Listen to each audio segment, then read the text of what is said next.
केही सुन तस्करहरू केही बलात्कारीहरू मन्त्रीको पोस्टमा बसेर त्यस्तालाई सलाम गर्नुभन्दा हामी जस्ता युवाहरूलाई तपाईँले साथ दिनुपर्छ भनेर मैले प्रहरी प्रशासनलाई ६५-६३को जस्तो ठुलो आन्दोलन पनि हुन सक्ने चेतावनी पनि म दिन चाहन्छु कि जनआन्दोलन त्यस्तो जनआन्दोलनको रूपमा हामीले अगाडि बढाउनु नपरोस्। भूमिगत शैलीमा मात्र होइन, खुल्लेआम रूपमा हामी सडकमा हात हतियार बोकेर हिँड्ने बाध्यता नबनाओस् भनेर हामीले चेतावनीको रूपमा हामीले दिन चाहन्छौँ। जति साथीहरूले रगत बगाउनु भएको छ त्यो रगतको मूल्य हामीले एक दिन न एक दिन तिर्नेछौँ।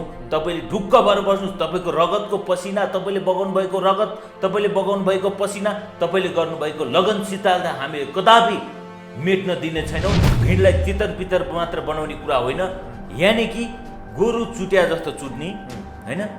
एउटा कर्तव्य भुलेर हामी पनि प्रहरीलाई साथ दिन अगाडि बढेका थियौँ। जस्तो उहाँले गुन्डा शैलीमा प्रहरी प्रशासनलाई खडा गर्नुभयो, त्यस्तै गरी युवाहरू त्यस्तै किसिमको अब हातमा भाला हुन्छ कि हातमा लट्ठी हुन्छ कि होइन, पुर्खाले छोडेर गएको इतिहासमा अङ्ग्रेज फौजसित लड्ने औजारहरू हामीसित अहिले पनि घर घरमा छ। त्यो औजार लिएर हामी सडकमा उत्रिन बाध्य नबनाऊ। गिद्धे नजर गर्यो, यो भ्रष्टाचारीहरूको गिद्धे नजर भनेको अहिले सबभन्दा ठुलो नजर भनेको विद्युत प्राधिकरणमाथि छ। गरिब जनताले बुझिसके कि कम्युनिस्ट सर्वहाराको निमित्त होइन, कम्युनिस्ट गरिबको निमित्त होइन, कम्युनिस्ट भनेको सुनको थालमा भात खानको निमित्त मात्र रहेछ भनेर यहाँ प्रश्न भइसक्यो। यो माइती घर मण्डललाई कसैको बाउको प्याउ होइन, कसैले मावलीले दाइजो दिए होइन, कसैको ससुरालीबाट दाइजो दिए होइन। यो नेपाल आमाको धरती हो जहाँ पनि हामीले कार्यक्रम गर्नु।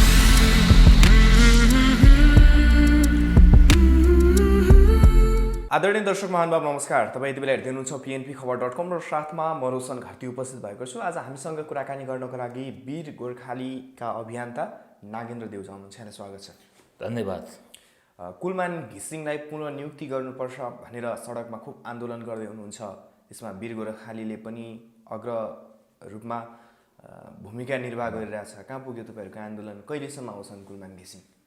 कुलमान घिसिङ ज्यूलाई पुनः नियुक्ति गर्नुपर्छ भने जुन आन्दोलनको व्यापक आन्दोलनको रूपमा हामीले मोर्चाबन्दी गठन गरेका छौँ, यानि कि वीर गोर्खाली मात्र होइन, यसमा अहिले वीर गोर्खाली हामीले जोडेका छैनौँ, अभियानलाई जोडेका छैनौँ।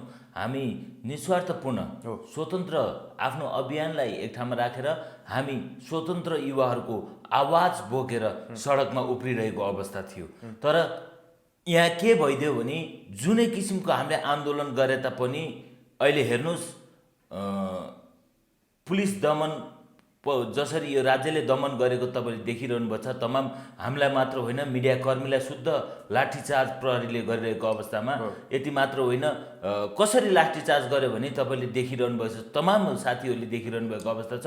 हामीले शान्तिपूर्ण रूपमा आन्दोलन गरेका थियौँ। त्यो आन्दोलनमा बब्लु गुप्ता भाइलाई जसरी एउटा प्रहरीले गर्नुपर्ने एउटा उहाँहरूको नि एउटा प्रावधान होला, त्यो प्रावधानलाई नै उहाँले नागेर होइन, एउटा फिल्मी शैलीमा एउटा होइन उडेर कि खाने, तपाईँको जथाभावी कहिले फ्ल्याङ्की खाने, कसैले के गर्ने, एउटा इन्सपेक्टर जस्तो होइन एउटा वर्दी लगाएर त्यो गर्नु भनेको एउटा गुन्डा शैली जस्तो, गुन्डा र उहाँमा के फरक पर्छ भन्ने हाम्रो एउटा मानसिकता। त्यति मात्र होइन, हेर्नुहोस् मनिष श्रेष्ठ भाइमाथि पनि हिजोको दिनमा तपाईँको प्रहरीले बन्दुकको नालले हानेर तपाईँको कोप्चेरोमा लगेर, मलाई लाग्छ उहाँलाई ओह्रालो भिरमा लगेर उहाँसँग हामी कुराकानी गर्दाखेरि हामी प्रहरीले उ गरिसके पछाडि हामी ब्याङ्कभित्र लुक्न गएका थियौँ। त्यहाँ लुक्न गएको बेलामा हो प्रहरीले त्यहाँ भित्र गएर त्यो निश्चयपूर्वक त्यो मैले लगत्तै मैले मनिष भाइसित कुरा गर्दाखेरि मलाई यस्तो यस्तो गरेर कुटपिट, यो कुटपिटले के दिन्छ भने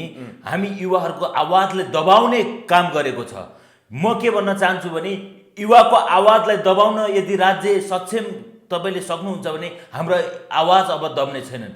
नेपाल आमाले तपाईँको अब राज्यले के खोजिरहेको छ भने, नेपालले के खोजिरहेको छ, नेपाल देशले भने अब यहाँ ठुलो क्रान्तिको एउटा बाटोको मुभको लागि एउटा क्रान्ति खोजिरहेको छ। देशलाई परिवर्तन गर्नको निमित्त अब एउटा ठुलो रक्तपातको सिर्जना हुन सक्ने एउटा खेमा तयार गरिदिएको छ यो तत्कालीन यो सरकारले, यो अहिले रहेको सरकारले। किनकि दमन भयो, एउटा स्वतन्त्र व्यक्तिले एउटा आफू खुसी हैन एउटा व्यक्तिको लागि मात्र होइन यो देशलाई उज्यालो प्रकाश दिनुपर्छ भनेर कुलमान घिसिङको निमित्त जुन आन्दोलनको कुरा गरिरहेको छ यस्तो दमनको विरुद्धमा अब हामी युवाहरूको आवाजले दबाउने जुन कोसिस गरेको छ यो आवाज दब्दैन। हामी युवाहरूले जति साथीहरूले रगत बगाउनु भएको छ त्यो रगतको मूल्य हामीले एक दिन न एक दिन तिर्नेछौँ। तपाईँले ढुक्क भएर बस्नुहोस्, तपाईँको रगतको पसिना, तपाईँले बगाउनु भएको रगत, तपाईँले बगाउनु भएको पसिना, तपाईँले गर्नुभएको लगनशीलता हामीले कदापि मेट्न दिने छैनौँ। तपाईँको रगतको एक दिन न एक दिन मूल्याङ्कन हुन्छ। हामी त्यो मूल्याङ्कनलाई टेकेर अब अगाडि बढ्ने ठुलो प्रयास गरेका छौँ। हाम्रो आन्तरिक छलफल भएको छ। हामी अब सम्पूर्ण साथीहरू युवाहरू एकजुट भएका छौँ। हामी एक ठाउँमा आएर अब ठुलो रणनीतिका साथमा व्यापक आन्दोलनको तयारीमा हामी रहिरहेका छौँ। भनेको कुलमान घिसिङ फिर्ता ल्याएरै छाड्नुहुन्छ? वास्तवमा भन्ने हो भने कुलमान घिसिङको एकदम आवश्यकता हामीले ठानेका छौँ। मैले मात्र होइन, आम नेपाली जनताहरूले ठानेको महसुसलाई हामीले अगाडि बढाएका हौँ। नेपाली जनताहरूले बुझिसके कि कुलमान घिसिङलाई फेरि ल्याउनु पर्छ भने काठमाडौँमा मात्र होइन नेपाल अधिराज्यभरि नै अहिले व्यापक रूपमा आन्दोलनको सिर्जना भएको छ। व्यापक रूपमा युवाहरू आक्रोशित रूपमा सडकमा उत्रिने बाध्यता बनाएको छ यो सरकारले। बाध्यता यानि कि अहिले लट्ठीचार्ज गर्ने जुन शैली छ, जुन शैलीलाई उहाँहरूले गर्नुपर्ने ठाउँ अर्को कुराले गर्न सकिन्छ। शान्तिपूर्ण आन्दोलनमा प्रहरीले सुरक्षा दिएर राम्रो एउटा मुभमेन्ट खडा गर्नुपर्ने ठाउँमा भिडलाई तितर पितर मात्र बनाउने कुरा होइन। यानि कि गोरु चुट्या जस्तो चुट्ने होइन, एउटा कर्तव्य भुलेर हामी पनि प्रहरीलाई साथ दिन अगाडि बढेका थियौँ। किनकि प्रहरी पनि हाम्रो नेपाली दाजुभाइ हो।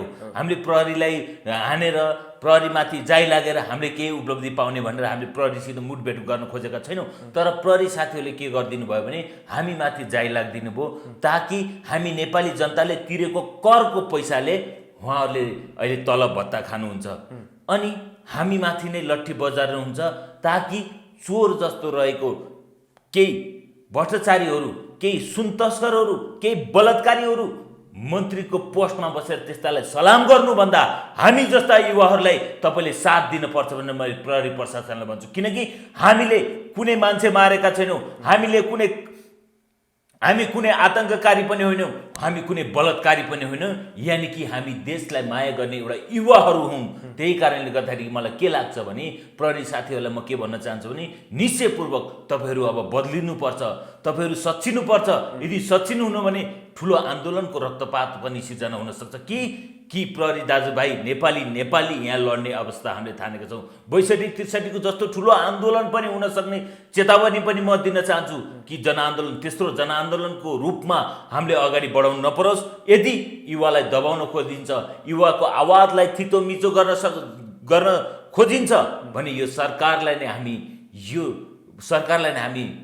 व्यवस्था नै परिवर्तन गर्नको निमित्त हामी सदैव अग्रसर रहनेछौँ। ओके, तपाईँहरूले जसरी आन्दोलन गरिरहनु भएको छ, जसरी आन्दोलनको स्वरूपहरू तयार गरिरहनु भएको छ, त्यसमा केही व्यक्तिहरू मात्रै देखे। जसरी तपाईँहरूले अपेक्षा गर्नुभएको थियो त्यो अनुसारका युवाहरू सडकमा नदेखिएका कारणले हुनसक्छ, केही थोरै व्यक्तिहरूको भएको कारणले गर्दा प्रहरीले दमन गर्न सफल भइरहेछ। हिजो मात्रै बाइक र्याली गर्दाखेरि तपाईँहरूले प्रहरीले त्यो काठमाडौँ पुरै परिक्रमा गर्दाखेरि कतै रोक्न सकेन, पछि बल्ल बल्ल रोक्न सक्यो। हो सक्दैन, किनकि हाम्रै साथीभाइहरूले गर्नुभएको छ। त्यसमा म एकदम जुन हिजो सफलताका पूर्वकका साथमा हामीले बाइक र्याली गऱ्यौँ, साथीहरूले त्यो बाइक र्याली गर्ने आयोजना गर्नु साथीहरूलाई म हार्दिक धन्यवाद दिन चाहन्छु कि नेपालमा काठमाडौँमा 2 घन्टासम्मको लामो यात्रा गरेर बाइक र्याली गर्नुभयो। यति मात्र होइन, हो हामी अब एक ढिक्का भएर हिँड्नु पर्यो। एक्लैले सम्भव छैन। अब एक मुठी भएर यस्तो जस्तो कुटाइ खाने होइन, साथीभाइहरू मुठभेडमा पर्ने यस्तो बाटो बद्नु अब एक ढिक्का भएर अब राज्यसित लड्ने बेला भइसकेको अवस्थामा अब चुप लागेर बस्ने, घरमा होइन लेखेर बस्ने, कमेन्ट पढेर बस्ने, टेलिभिजन हेरेर तपाईँहरूले यस्तो गर्दा राम्रो उस्तो गर्दा राम्रो भनेर मात्र कमेन्ट होइन, अब सडकमा उत्रिनु पर्यो। यदि तपाईँहरूलाई हामीलाई गलत लाग्छ भने हामीलाई भन्नुहोस्, तपाईँलाई सही लाग्नु छ भने आउनुहोस्, साथ दिनुहोस्। हामी सर्वप्रथम यो देशको निमित्त गोली खान तयार छौँ।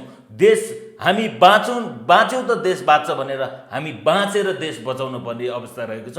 हिजो पुर्खाको इतिहासमा के भनिन्थ्यो भने हामी मरे तापनि मेरो देश बाँचिरहोस् भन्ने अवस्था थियो भने आज हामी बाँच्दैमा देश बचाउनु पर्छ।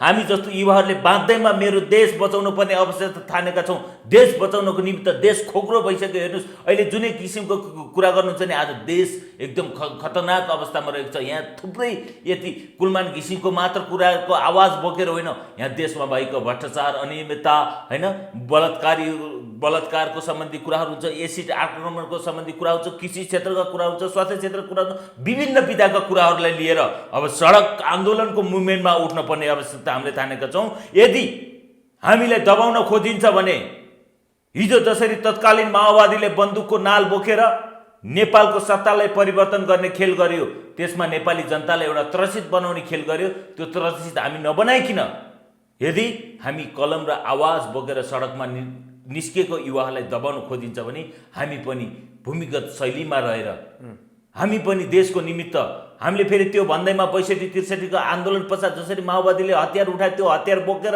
हामी जङ्गलमा पस्ने कुरा गरेका छैनौँ। हामी चेतावनीको रूपमा म भन्न चाहन्छु कि हामी भन्न चाहन्छौँ, म मात्र होइन, हामी सम्पूर्ण युवाले के बुझिरहेका छौँ भने देशले अब ठुलो आन्दोलनको मुभमेन्टको खडा गर्ने एउटा माध्यम बनाइदिएको छ।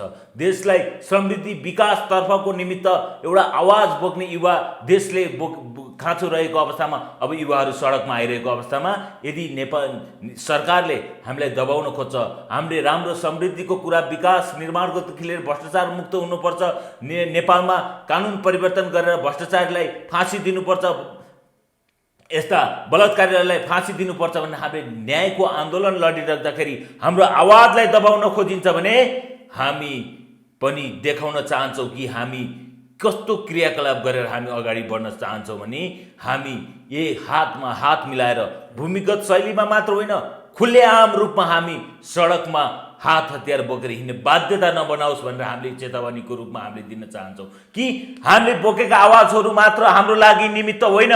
म नेपाली जनतालाई के भन्न चाहन्छु भने तपाईँको छोरीको निमित्त हो, तपाईँको भावी सन्ततिको निमित्त हामीले आवाज बोकेर हिँडेका छौँ कि यो आवाज हामीले कमाउनको निमित्त बोकेको आवाज छैन, केपी शर्मा ओलीज्यूले बोलेको उखान टुक्काको आवाज छैन यो। म भन्न चाहन्छु, मेरो मन रोएको छ, हामी जस्तो युवाहरूको, तमाम युवाहरूको मन रोएको छ कि आज देशमा भ्रष्टाचार बढेको छ, गरिब जनताहरू त्यसै मर्न बाध्यता भएका छन्। आज लकडाउनको स्थितिले गर्दाखेरि आज कैयौँ देख्नुहोस् भक्तपुरमा एउटा फ्यामिली नै होइन ऋणमा डुबेर आज तपाईँको आफ्नो परिवारलाई नै मार्ने जस्तो क्रियाकलाप, स्वयं परिवारलाई मारेर आफू पनि मर्ने बाध्यता अहिले भइरहेको अवस्थामा हामीले नेपाली जनतालाई बचाउनको निमित्त हामीले आन्दोलनको मुभमेन्ट खडा गरेका छौँ। यो उद्देश्य भनेको हामी त्यो ठाउँमा पुग्नको निमित्त होइन, हामी कुनै संसद भवनमा छिर्नको निमित्त होइन, हामी भनेको तपाईँको अनुहारमा हाँसो र खुसी देख्नको निमित्त हामी युवाहरू सडकमा ओर्लेका हौँ। यदि हामी पनि भने जस्तै युवाहरू सडकमा आउन तयार छन् त यसरी कुटाइ खाइकै? कुटाइ व्यक्तिगतको रूपमा खाएको होइन, मूल्याङ्कन हुन्छ कुटाइको पनि होइन, मूल्याङ्कन हुन्छ भन्दैमा हामीले उहाँहरूलाई ओह्रालेर आउनुहोस् मर्नको निमित्त भनेका होइनौँ। शान्तिपूर्ण तरिकाले गर्छौँ, हामी दबाब सिर्जना गर्छौँ, हामी उसिङ्गल पाराले हिँड्दैनौँ। पहिला आन्दोलन गर्दा यदि राज्यले दमन गर्छ भने हामी पनि राज्यकै शैलीमा जस्तो उहाँले गुन्डा शैलीमा प्रहरी प्रशासनलाई खडा गर्नुभयो त्यस्तै गरी युवाहरू त्यस्तै किसिमको अब हातमा भाला हुन्छ कि हातमा लट्ठी हुन्छ कि होइन, पुर्खाले छोडेर गएको इतिहासमा अङ्ग्रेज फौजसित लड्ने औजारहरू हामीसित अहिले पनि घर घरमा छ। त्यो औजार लिएर हामी सडकमा उत्रिन बाध्य नबनाओस् भनेर हामीले अहिले टेलिभिजन मार्फत, तपाईँको टेलिभिजन मार्फत हामी सरकारलाई चेतावनीको रूपमा मात्र दिन खोजेका छौँ। कि सारा नेपाली त्यसरी आउन तयार छन्? तयार छन्, किनकि अहिले हेर्नुहोस् अहिलेको स्थितिमा, अहिलेको जुन वर्तमान ६२-६३को जनआन्दोलन पश्चात हेर्ने भने मुलुकले के पायो त? सिर्फ हिजो सर्वहारा भन्ने सर्वहाराको निमित्त तपाईँको होइन गरिब जनताको निमित्त हामी अगाडि बढ्छौँ। नेपाललाई स्विजरल्यान्ड जस्तो देश बनाउँछु म, स्विजरल्यान्ड तपाईँको जस्तो होइन विकसित मुलुक बनाउँछु भनेर हात हतियार बोक्ने आज तत्कालीन माओवादीहरू आज सत्ता र भत्ताको निमित्त आज मन्त्रालय छिरे एक तोला सुन र त्यो त छँदैछ। त्यस विषयमा त प्रश्न नेपाली जनताले पक्कै पनि खोज्लान्। तर अहिले कुलमान घिसिङकै कुराकानी गर्दाखेरि युवाहरू सडकमा अझै पनि देखिएनन्। यत्रो लामो समय भइसक्यो तपाईँको आन्दोलन भएको। केही अभियन्ताहरू पनि केही अभियन्ता बाहेक अरू अभियन्ताहरू जसरी सडकमा आएर बोल्थे उनीहरू पनि सडकमा छैनन् अहिले भने पछाडि तपाईँको आन्दोलन कसरी सक्सेसफुल हुन्छ? हामीले रणनीति तयार बनाएका छौँ, हामी गर्छौँ। अब हामी निरन्तर कुलमान घिसिङको मात्र कुरा रहेन, यो देशको विकास समृद्धिको निमित्त कुरा रह्यो। यो तपाईँको अब नेपाली जनताले बुझिसके कि इतिहासमा हामीले भोट हाले तापनि विगतमा हामीले भोट हालेर आएको सरकारलाई अहिले 2/3 सरकार दियो भनेर उहाँहरू मक्ख पर्नु भएको थियो। अब उहाँहरूले नेपाली जनताले बुझिसके हेर्नुहोस् कि पार्टीले आज हामीले दिएको नेताहरूले गर्दाखेरि आज उज्यालोबाट हामी फेरि अन्धकारमा बस्न बाध्यता नबनाओस् भनेर नेपाली जनताहरू सडकमा उत्रिनु भयो। त्यस्तै आज कृषि क्षेत्रमा रहनुभएका सम्पूर्ण नेपाली जनताहरू पनि कृषिको निमित्त पनि हामीले आन्दोलनको कुरा हो। स्वास्थ्य क्षेत्रमा पनि होइन बिगबिगी भ्रष्टाचार भएको यो पनि ठुलो आन्दोलन हो। हामीले सम्पूर्ण विधामा टेकेर हामीले आन्दोलनको निर्माण गरेका छौँ कि सम्पूर्ण क्षेत्रमा कुलमान घिसिङ जस्तो व्यक्तित्व चाहिन्छ। जो राजनीतिक पार्टी होला उहाँले आफ्नो पार्टी पनि होला, उहाँसित कुनै होइन सबैसित आफ्नो पार्टी होला, तर उहाँले पार्टीको कुरा नसुनेर नेपाली जनताको कुरा सुन्ने त एउटा माध्यम बनाएर आज विद्युत प्राधिकरणलाई हेर्नुहोस् आज कस्तो उचाइमा पुर्याउने काम गर्नुभयो। जो ऋणमा डुबेको विद्युत प्राधिकरणलाई उचाइमा पुर्याउने काम कुलमान घिसिङले गर्नुभयो। तसर्थ सम्पूर्ण क्षेत्रमा विधामा हामीले त्यस्ता व्यक्तित्वलाई ल्याउने हामीले कोसिस गर्नको निमित्त यो आन्दोलन हो। नेपाली जनताको निमित्तको आन्दोलन हो। यो कुनै सत्ताको निमित्त होइन, हामी सत्तामा पुग्नको निमित्त आन्दोलन होइन, यो कुनै चुनावी रणनीतिको निमित्त आन्दोलन होइन, हामी नेपाली जनताको सदैव भलो र शुभचिन्तकको निमित्तको आन्दोलन हो। हिजोको दिनमा रमेश खरेलले जागिर छोडेर हिँडिरहँदा उनलाई आइजिपी नबनाइरहँदाखेरि पनि यस्तै थियो, तर उनलाई पछि बनाइएन। त्यो भएको भयो। अहिले पनि कुलमान घिसिङको पनि त्यस्तै भयो भने यस्तो छ। म प्रश्न के भन्न चाहन्छु भने कुलमान घिसिङलाई हिजो तपाईँको तत्कालीन राप्रपाले थप्न मिल्दैन भन्ने कुरामा के छ भने अहिले मन्त्री परिषदले के भन्छ विभिन्न विधानहरू छ थप्न मिल्ने नमिल्ने भन्ने एउटा रणभुल्लमा राखेको छ। त्यो बेलामा ऊर्जा मन्त्री हुने कमल थापाज्यूले पनि तपाईँ के गरिदिनु भयो 2 महिना अवधि बाँकी रहँदाखेरि ऊर्जा मन्त्री हुँदाखेरि उहाँलाई समय थपिदिनु भएको। यो थपिदिनु भएको हो, यो कुनै झुट कुरा होइन। अहिले पनि थप्न मिल्छ किनकि यहाँ अहिले पैसाको बोराका बोरा त्यहाँ पुर्याइदियो भने कुलमान घिसिङलाई फेरि नियुक्ति दिन सकिन्छ। किनकि यहाँ पैसाको चलखेल हो। कसैले बोराका बोरा त्यहाँ यो कम्युनिस्ट सरकारलाई होइन कुनै मन्त्रीलाई पैसा पुर्याइदियो भने त्यो व्यक्तिलाई फेरि त्यो पदमा राख्न सकिन्छ। यदि कुलमान घिसिङज्यूले पैसाको निमित्त त्यो गर्नुभएको छैन, मैले नेपाली जनताको निमित्त हेर्नुहोस् त्यो भनेको अब यो के चुनाव आउन लाग्यो, त्यहाँ चुनाव आउन लाग्यो कुलमान घिसिङले त दिनु भएन, त्यहाँ भएको कमाएको पैसा नेतालाई त पुर्याइदिनु भएन, विद्युत प्राधिकरणमा राखिदिनु भयो होइन। त्यो कारणले के भने अब चुनाव आउन लाग्यो, गाउँ गाउँमा पैसा चाहियो, नेपाली जनताहरूलाई अब फेरि जाँड रक्सी खुवाउनु पर्यो होइन, विभिन्न भातहरू मासु भात खुवाउनु पर्यो, 1 लिटर पेट्रोल बारिदिनु पर्यो, चुनावमा पैसा त खोलो बगाउनु पर्यो जित्नको लागि। चाहे भ्रष्टाचारी लडोस् नेपाली जनतालाई मतलब छ, चाहे बलात्कारी लडोस् नेपाली जनतालाई मतलब छैन। किनकि नेपाली जनतालाई पैसासित मात्र मतलब छ। एउटा राम्रो व्यक्ति लड्यो भने उसले पैसा दिने उसलाई भोट हाल्दैनन्, तर त्यहाँ भ्रष्टाचारी लड्छ, त्यहाँ बलात्कारी लड्छ, त्यहाँ हिजो मान्छे मारा ज्यान मारा लड्छ भने उसले 2 लिटर पेट्रोल 1000 पैसा रुपियाँ चामलको बोरा दियो भने उसलाई भोट हाल्ने परिपाटी हाम्रो नेपाली जनताको छ हो। अब सचेत भइसक्यो नेपाली जनताहरू। त्यस कारणले के भने तपाईँको विद्युत प्राधिकरणको पैसा अहिले लगभग 11 अर्बको रुपियाँको कुरा छ। त्यो पैसालाई निकालेर अर्को मान्छे ल्यायो भने बोराका बोरा पैसा पुर्याउने, त्यो पैसाले चुनाव लड्ने अनि फेरि विद्युत प्राधिकरणलाई डाउन बनाउनको निमित्त फेरि खस्काउने, ऋणमा डुबाउनको निमित्त यो चलखेलको सबभन्दा ठुलो चलखेल बनाए यो चलखेल हो। हेर्नुहोस् चुनावको लागि त पैसा चाहिन्छ, पैसा नभए जनताले भोट हाल्दैनन्। अब कुलमान घिसिङले बोराको बोरा पैसा बोक्न नसकेको कारणले गर्दा उनलाई विद्युत प्राधिकरणबाट हटाइयो भन्ने यो अहिलेको भावना अनुभूति त्यो निश्चय यही हो। किनकि उहाँले अहिले तपाईँको हेर्नुहोस् कुनै नेताको घरमा होइन स्वयं प्रधानमन्त्रीलाई अथवा ऊर्जा मन्त्रीलाई बोराका बोरा पैसा लिएर दिए भए अहिले विवादै आउँथेन। किनकि उहाँले त नेपाली जनताको आँखामा आँसु र हाँसु पुस्नको निमित्त यस्तो उचाइमा पुर्याइदिनु, विद्युत प्राधिकरण डुबेको विद्युत प्राधिकरणलाई उचाइमा पुर्याइदिनु भयो। अनि त्यहाँ आँखा गढ्यो, गिद्धे नजर गर्यो। यो भ्रष्टाचारीहरूको गिद्धे नजर भनेको अहिले सबभन्दा ठुलो नजर भनेको विद्युत प्राधिकरणमाथि छ। पैसा महादेवलाई पनि 3 नेत्र पैसा दिए महादेवको पनि 3 नेत्र खुल्छ भनेको यिनीहरू भनेको भ्रष्टाचारी हुन्। यो अहिलेको सरकारमा बसेका सम्पूर्ण नेताहरू। त्यस कारणले के भन्दाखेरि यो पैसा सिद्धाउनुको निम्ति कसरी सिद्धाउने? अब कुलमान घिसिङलाई त फाल्नु पर्यो पैसा सिद्धाउन, न त कुलमान घिसिङ हुँदाखेरि त पैसा त्यहाँ निकाल्न पाइएन।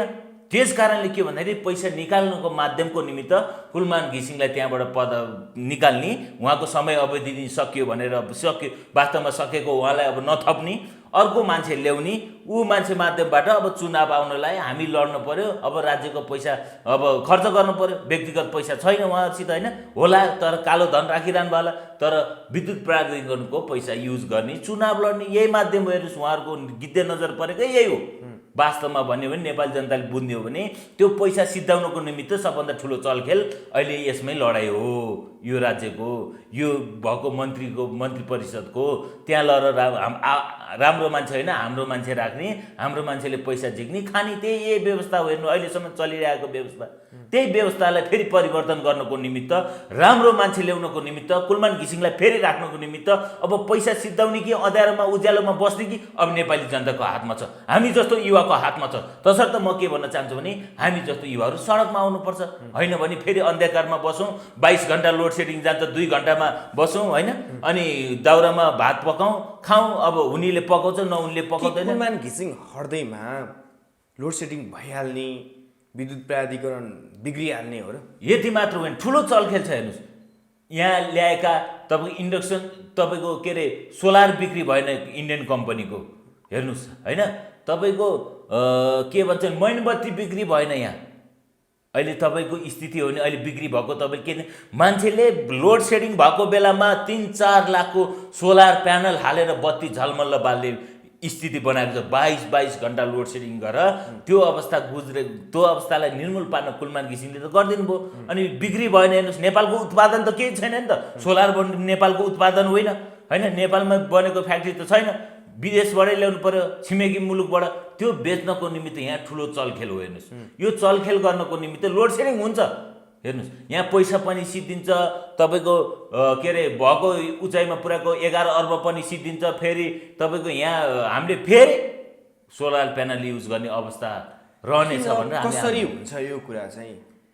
तपाईँलाई यो कुरा चाहिँ किन लागिरहेछ कि 11 अर्ब रुपियाँ सकिन्छ, भ्रष्टाचार गर्छन् यिनीहरूले, फेरि लोड सेडिङ गर्छन् भनेर चाहिँ किन? त्यो तपाईँको हेर्नुहोस् त विगतमा यदि सरकारले गर्ने भए त विगतदेखि नै राम्रो गर्थ्यो नि त।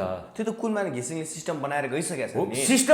सिस्टम एउटा व्यक्तिले बनाइदिनु भयो होइन, उहाँले बनाइदिनु भयो। त्यो सिस्टमलाई अब के त्यही सिस्टमलाई फलो गर्छ भनेर हामीले बुझिरहेका छैनौँ, किन बुझ्न पनि हामीले सकिरहेका छैनौँ। त्यो सिस्टमलाई फलो गर्दैन। हेर्नु किन यो लेखेर राख्नु, कुलमान घिसिङ यस्तो व्यक्ति हो जो अहिले हेर्नुहोस् तपाईँलाई म किन भन्दाखेरि त्यो अवस्थामा पनि तपाईँले कुलमान घिसिङले अहिले पैसा त्यही बेलामा पनि दिएको, अहिले अलिअलि 1 करोड 2 करोड गरेर दिइरहेको भयो भए अहिले कुलमान घिसिङलाई टिकै राख्थ्यो।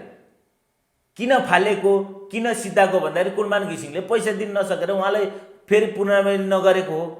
अर्को मान्छे ल्याएर राख्ने हो। यो अर्को मान्छे ल्याएर राख्नु भनेको पैसा सिद्धिनु हो। अर्को मान्छे ल्याएर राख्नु भनेको इन्डिया कम्पनीको सोलर प्यानल बेच्नु हो, मैनबत्ती बेच्नु हो होइन हो। यो नै सबभन्दा ठुलो मुख्य जड भनेको यहाँ फेरि सोलर प्यानल आउनु। तर हिजोको दिनमा पनि कुलमान घिसिङलाई ल्याउनु हुन्न भनेर केही राजनीतिक विश्लेषकहरू बोलेका थिए।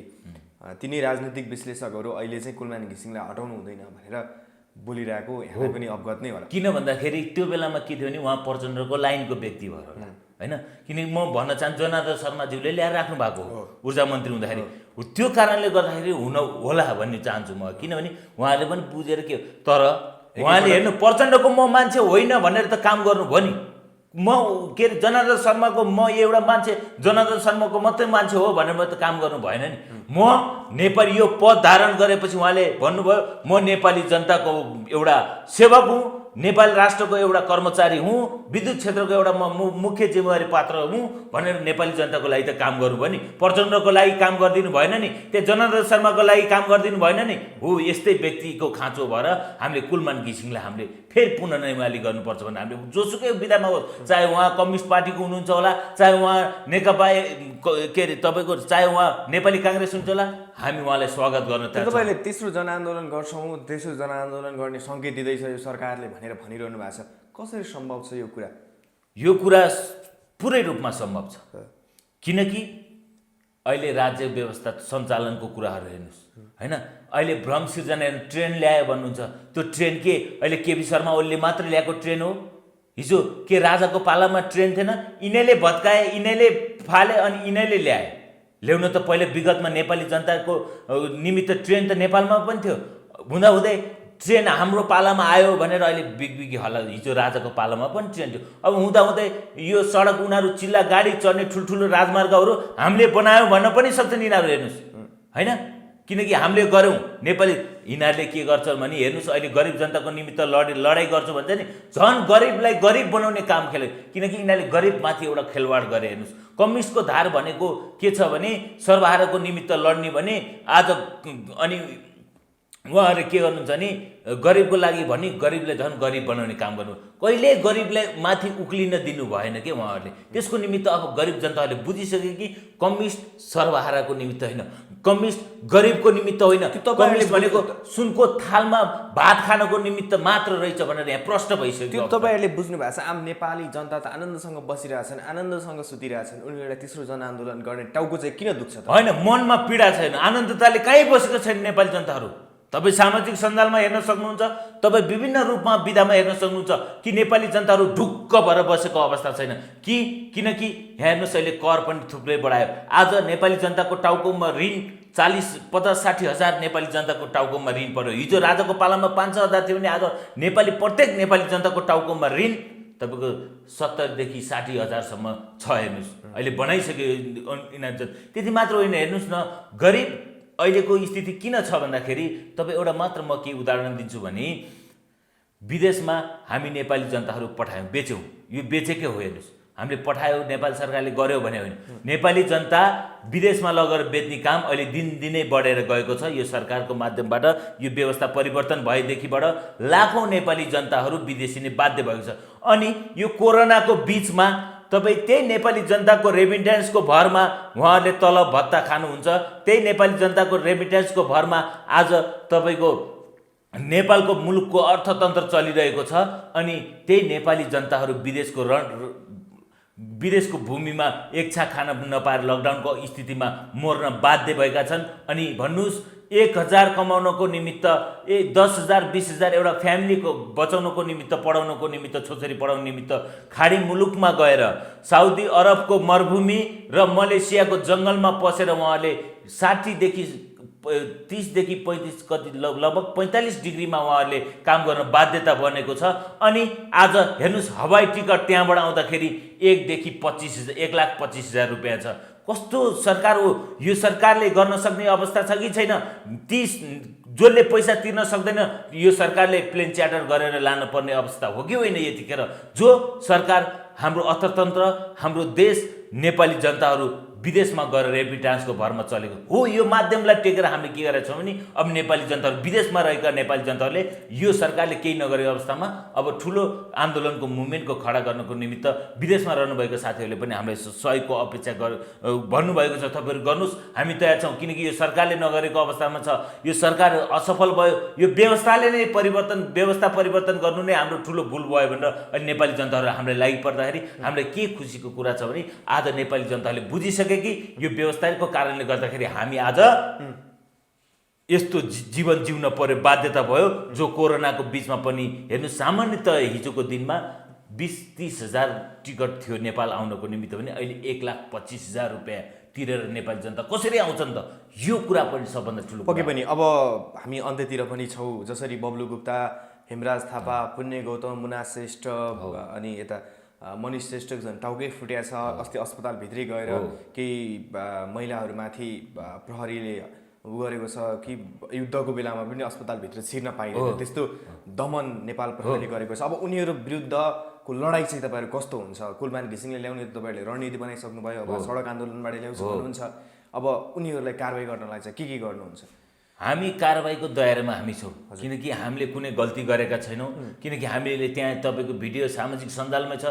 हामीले पुलिसलाई कुनै मुख छाडेका छैनौँ, कुनै गाली गलौज गरेका छैनौँ। म स्वयं त्यहाँ छु। एकछिन सर म मिलाउँछु साथीभाइलाई यसरी किन कुट्नुहुन्छ भन्दाखेरि मलाई पनि एक हान्नुभयो उहाँले भाटा होइन मैले मिलाउँछु तपाईँले नि कुनै हान्नुभयो मैले पनि एक हान्नुभयो उहाँले चिनेर पनि हान्नुभयो कि म कस्तो मान्छे भने उहाँले चिन्नुहुन्छ किनकि म कहिले पनि प्रहरीमाथि जाइ लाग्ने व्यक्ति होइन म राम्रोलाई राम्रो गर्छु उहाँले एकदम नेपाली जनताको सुरक्षाको निमित्त उहाँहरू खट्नु भएको उहाँहरूलाई म सलाम गर्न चाहन्छु तर यो शैली भनेको एउटा गुन्डा शैली भयो वर्दीको आडमा एउटा गुन्डा प्रविधि भयो हो यो प्रविधिलाई हटाउन उहाँहरू सचिन जरुरी छ नेपाल प्रहरी सचिन जरुरी छ भन्ने मलाई लाग्छ कि यसरी तपाईँले जुन फिल्मी शैलीमा हेर्नुहोस् त्यो सुटिङ गरे जस्तो अवस्था हो त्यो एउटा फिल्मीको कहानी जस्तो अवस्था उडेर कि खानु भयो उहाँहरूले मलाई दुःख लाग्यो त्यो बेलामा होइन म लान्छु सर म मिलाउँछु होइन हामी मिल्छौँ हामी यस्तो तोडफोड गर्नको निमित्त होइन हामीले आवाज मात्र बोकेर आएका छौँ हामी न्यायको निमित्त यो आन्दोलन हो भन्दै उहाँले लट्ठीचार्ज गर्नुभयो उहाँले बुट हान्नुभयो उहाँले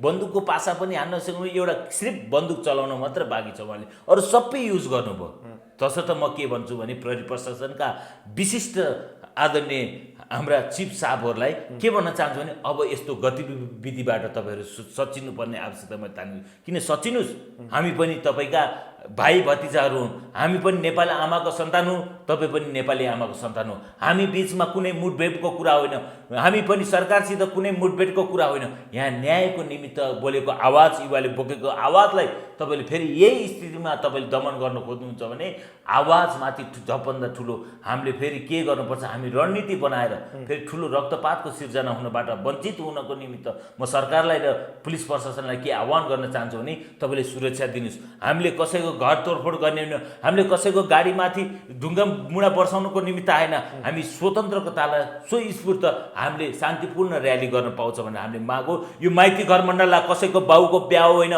कसैले मावलीले दाइजो दिएन कसैको ससुरालीबाट दाइजो दिएन यो नेपाल आमाको धरती हो जहाँ पनि हामीले कार्यक्रम गर्न तर बलौटार भन्दा पनि अझ खतरा भयो नि त्यो त त्यहाँ छिर्नै नपाइने त्यो मात्र होइन म के भन्न चाहन्छु भने हामीले पूर्वी गेटमा पनि राको बाल्यौँ होइन हामीले राके जुलुस गरौँ पूर्वी गेटमा मात्र होइन सरकारले यदि सचेर युवामाथिको दमनलाई तपाईँले यसरी थिचोमिचो गर्नुहुन्छ भने तमाम युवा तपाईँको बसेको सिंहासनमा छिरेर तपाईँ जुन कुर्सीमा बस्नु भएको छ त्यो सिंहदरबार र बालुटारमा छिरेर हामी लाखौँ नेपाली जनताले फेरि त्यहाँ पनि दिन चाहन्छु त्यो राको दन्किनको निमित्त सुरु भइसक्यो काठमाडौँबाट राकोको सुरु भइसक्यो यो मेचीदेखि महाकालीसम्म पुग्ने सुरुवातको रूपमा हामी लिन चाहन्छौँ कि अब युवाहरू जागरुक भइसके तपाईँले जुन किसिमको युवाले बोक्लेको आवाजलाई थिचोमिचो गर्ने सत्ता ढाल्नुहुन्छ कि सिंहदरबार आगो लगाउनुहुन्छ हामीले सत्ता मात्र होइन व्यवस्था नै परिवर्तन गर्न सक्छौँ चाह्यो भने खण्डमा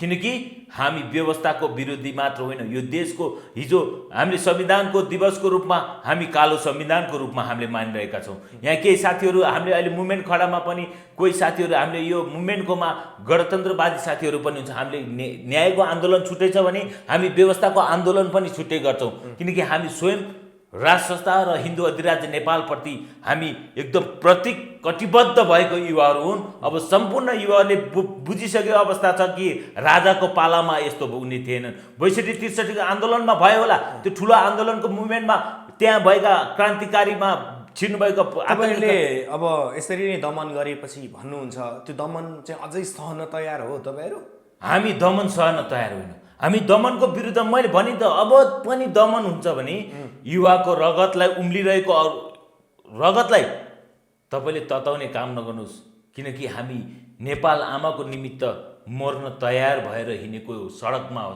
सदैव सडकमा छौँ हामी कुनै उसमा छैनौँ हामी सडक आन्दोलन मार्फत मात्र न्याय दिलाउनको निमित्त हामी छिरेका हौँ ताकि माइती घरबाट सरकारले सुनेन भने सिंहदरबार छिर्नुहुन्छ हामी छिर्छौँ माइती घरबाट हाम्रो आवाजलाई सुनेन भने हाम्रो युवाले बोलेको आवाजलाई यदि उहाँहरूले जुन किसिमको गर्नुपर्ने घोषणा गर्नु हुँदैन भने हामी सिंहदरबार मात्र होइन जुन प्रधानमन्त्री कार्यालय बालुटार समेत हामी छिरेर देखाउँछौँ कि हामी युवाहरूको दम र युवाहरूको बल र युवाहरूको एकताको कस्तो प्रतीक छ भनेर म चेतावनी दिन चाहन्छु कि युवाहरूले बुझिसके हेर्नुहोस् हिजो राजनीतिक पार्टीहरूले चलाएका युवाहरूले धेरैले बुझिसके कि काङ्ग्रेसमा रहेका युवाहरूले पनि बुझिसके जुनसुकै अब कम्युनिस्ट धारमा रहेका युवाहरूले पनि बुझिसके तपाईँको जुनसुकै पार्टीमा रहेका युवाहरूले बुझिसके कि अब पार्टीले गर्दाखेरि देश यस्तो भएको अवस्थामा, पार्टीका सिस्टमले गर्दाखेरि भ्रष्टाचार क्रम धेरै भएको अवस्थामा, केही कर्मचारीहरू पनि भ्रष्टाचार धेरै भइरहेको अवस्थामा